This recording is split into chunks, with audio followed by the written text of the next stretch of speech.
I'm going to share a fun story with you that I bet you probably haven't seen yet. Okay. This was fun. I found this today.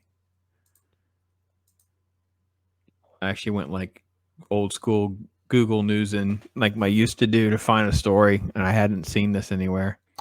Jeff Goldblum had an entire book of alternative lines for Ian Malcolm.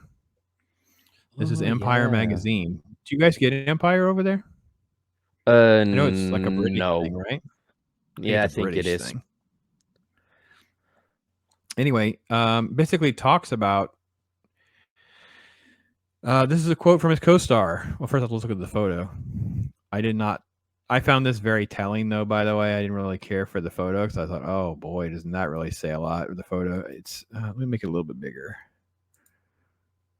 StreamYard, man. StreamYard does have a delay to it. It's not all my computer.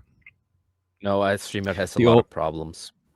The old cast is on the left, and this is the new cast over here. And I could not even tell you who these two people are. I know one of them was in one of the last movies, but I don't know who they are. Yeah, I don't really. I only know Chris Pratt and the other woman. Yeah, Bryce. Her name is Bryce Dallas Howard. That's Ron Howard's daughter. Yeah, but I will say I like Colin. I like Colin Trevorrow. I like him. He was supposed to make the last Star Wars movie. She's quoted. She says, "I have never seen anyone pitch more dialogue than Jeff Goldblum." And she's laughing and says, "He literally has a piece of paper with these incredible one-liners, and he crossed them out through the day. You know, some of them will make it, and some of them won't. But a scene is not a scene without a Jeff Goldblum button."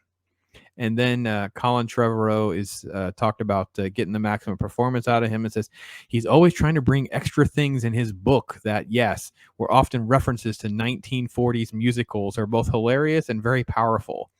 It's not a comedy role. It's the power of his presence in this movie. It's so funny. He just like has these random quotes.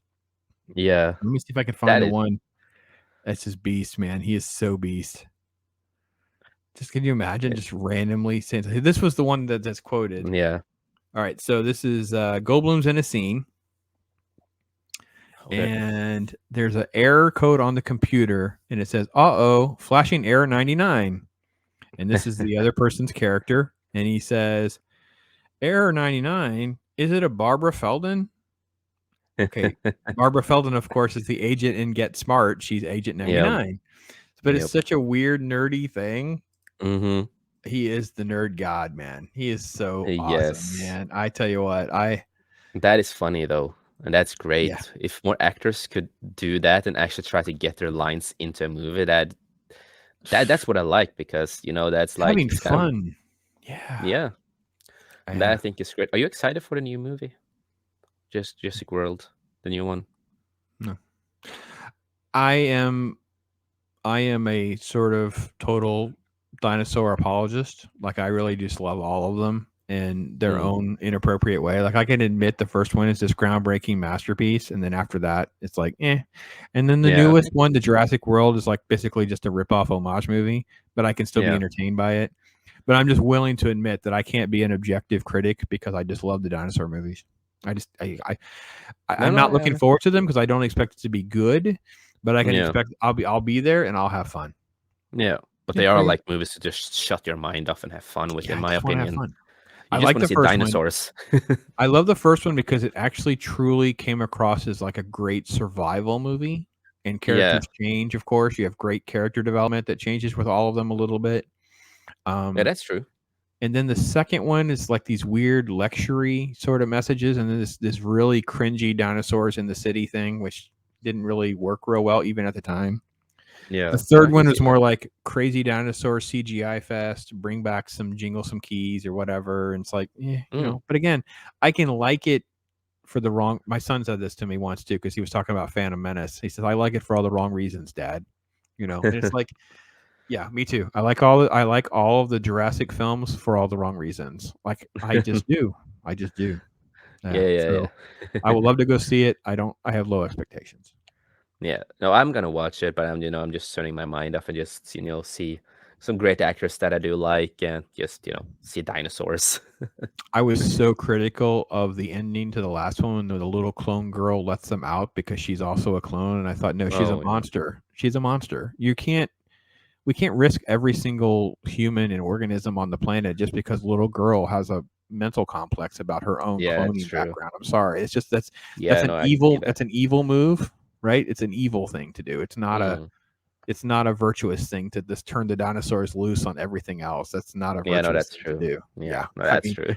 yeah, these things get muddled up sometimes. We go along for the emotional ride, and it's like if we just pause for a moment and realize that is a really horrible thing to let this little girl do. Like I was hoping, I was watching it, and it was getting ready to happen, and I thought Chris Pratt's going to grab her hand and just Yeah, say, "We can't do it," and then hug her. yeah, Like she starts crying, and that was like what I would have written, and I realized they don't do that.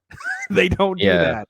They do the cheap and easy nonsense. They don't do things that are heartstrings and make sense and are heroic. So yeah, no, I totally understand that, man.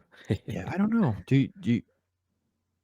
What did you think of the second one? I mean, there are parts of it I thought that were suspenseful and edgy, but I don't know that Second I one.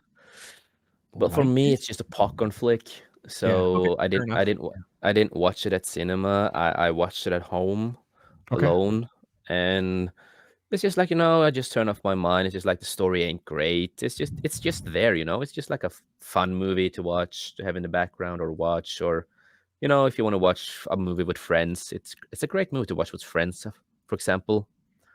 That's how it's like the same thing that I felt with King versus Kong. Yeah. You just turn off your mind and just watch two big beasts fight each other and Yep. everything. Yeah. That's good.